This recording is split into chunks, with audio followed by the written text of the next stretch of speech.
and the sex trafficking of young girls from his own congregation.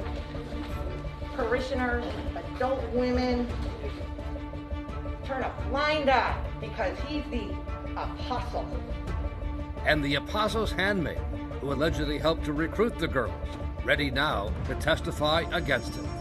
How would that agree with you? We'll get the inside word on what she's prepared to reveal about the man who says he is Christ on earth. Plus, COVID confusion. Why can't the top health experts in the Biden administration get their facts straight? The American Medical Association harshly rebuking the CDC this week, saying the guidelines are confusing and counterproductive and risk spreading the virus even further. Even a Supreme Court justice seemed to get it wrong. We have over 100,000 children, which we've never had before, in serious condition, and many on ventilators. Dr. William Shafter is here to help us sort it all out. And this week's winners and losers in the media. See if you agree with the choices made by the editors of Mediaite. Why is it that you think that the vast majority of your allies in the United States Senate are not standing behind you? We did have that statement by Mike Rounds. Because Mitch McConnell is a loser. From the studios of the Law and Crime Trial Network in New York City's Herald Square, this is Brian Ross Investigates. Good evening, and thank you for joining us, and welcome to our friends on Facebook Live. I'm Brian Ross, joined as always by my colleague Rhonda Schwartz.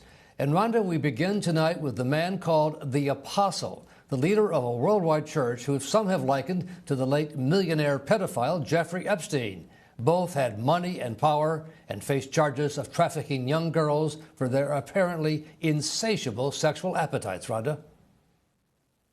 That's right, Brian. In the case of the so-called apostle, Nason Joaquin Garcia, he's pleaded not guilty to a range of charges brought by the California Attorney General and remains the leader of his church, which has not opened its own investigation and is sticking by a man accused of a long list of horrible crimes.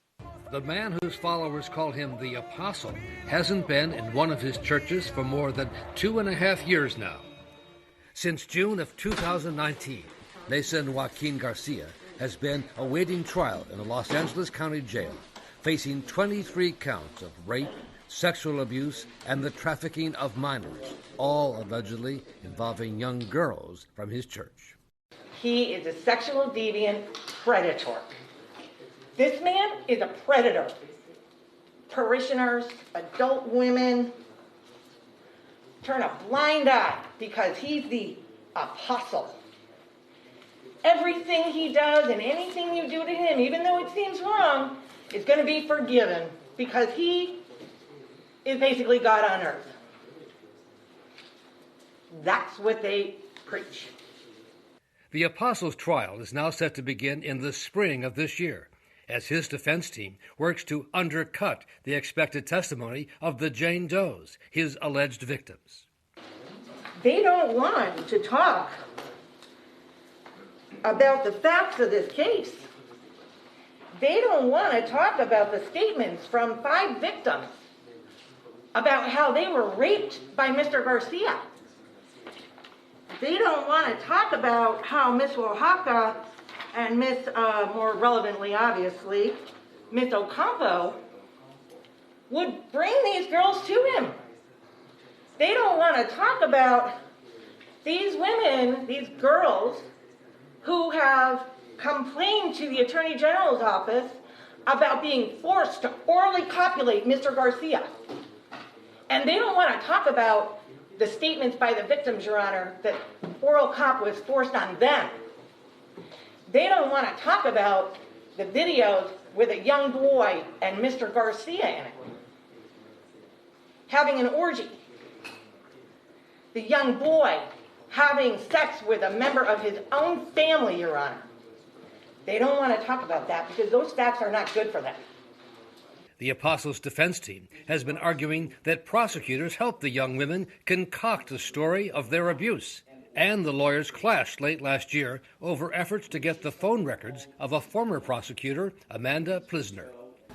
Now they just want to get personal. They knew exactly where Ms. Plisner works now, Your Honor. But they served her at her home. This was them saying, guess what? We know where you live.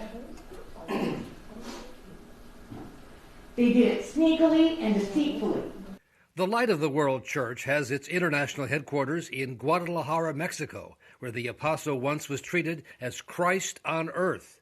But now authorities in Mexico have opened their own investigation into the alleged sex crimes, and his lawyers want to know the contacts they may have made with the former California prosecutors. They're also trying to intimidate Mexican prosecutors. They know full well that those people could be in danger, but they do it anyway. It got emotional. This is very personal to me, but that the defense opposition be sealed, because it does mean Mexican prosecutors, several of them, and that should not be allowed in the public domain. It also slanders Ms. Plisner, and that should not allow it to be in the public domain. Thank you. Lead defense lawyer Alan Jackson denied any wrongdoing. We are not seeking to harass anyone, and nothing we did was illegal. And they have demanded to have the phones and real names of the Jane Does, the alleged young victims. I think it's important for the court to understand the volume of information we got on the Jane Doe's phones. If you search all of Jane Doe 2's communications, the first time she ever mentions the word rape, ever, in any context that we've been able to find, is when she and another individual are concocting a story to make up a false rape allegation so that she can win her boyfriend's affections back. That is what Ms. Fusco and the AG has suggested. Well, there's nothing to see here. That's not relevant material. Not only is it relevant material, it's gravy. But in addition to the so-called Jane Does, the prosecution is counting heavily on one of the women who was initially arrested with the apostle as his recruiter, Alondra Ocampo, who has now cut a deal with the government and will testify against him at trial and then be sentenced later. October 12th of 2022, Your Honor, and this is pursuant to an agreement that we had with the people. Does Ocampo that agree with you? Yes, Your Honor. And we're joined now by the lawyer for Ms. Ocampo, Fred Thiagaraja. Mr. Thiagaraja, what is your client prepared to say about the apostle? Yes, Brian, thank you for having me. Ms. Ocampo is prepared to testify about this entire human trafficking ring that the apostle was directed her to recruit young girls for his sexual pleasure. And she stands by her story, no change of plans? No, not at all. She's been committed to this course of action. She actually was committed to this course of action, even or contemplating this course of action long before a plea deal was struck, but certainly is committed to this course of action now. And she faced a serious time behind bars. What sort of a deal has she cut in negotiations that you've had with the prosecutors?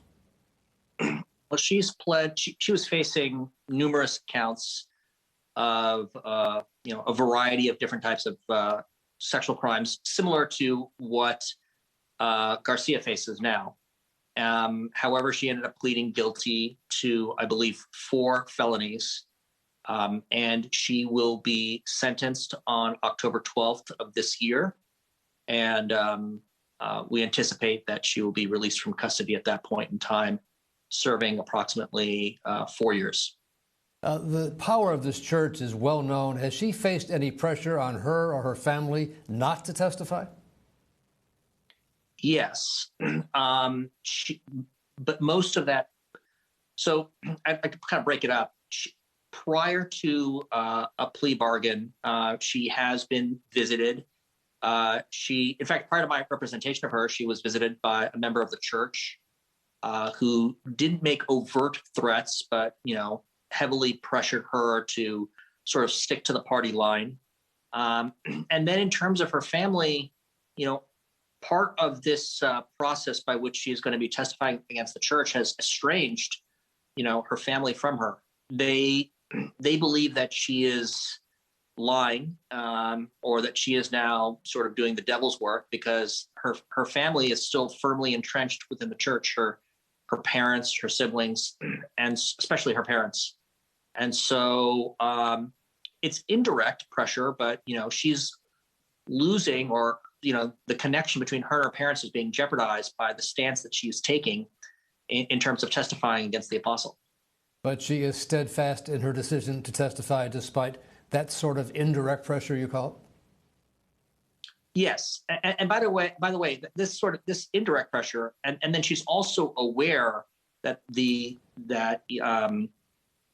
apostle and his family and his organization have threatened, people in the past who've gone against them. So she is aware of the power of this, so-called church and the apostle, and knows that there can be, serious, sometimes dangerous consequences for opposing them.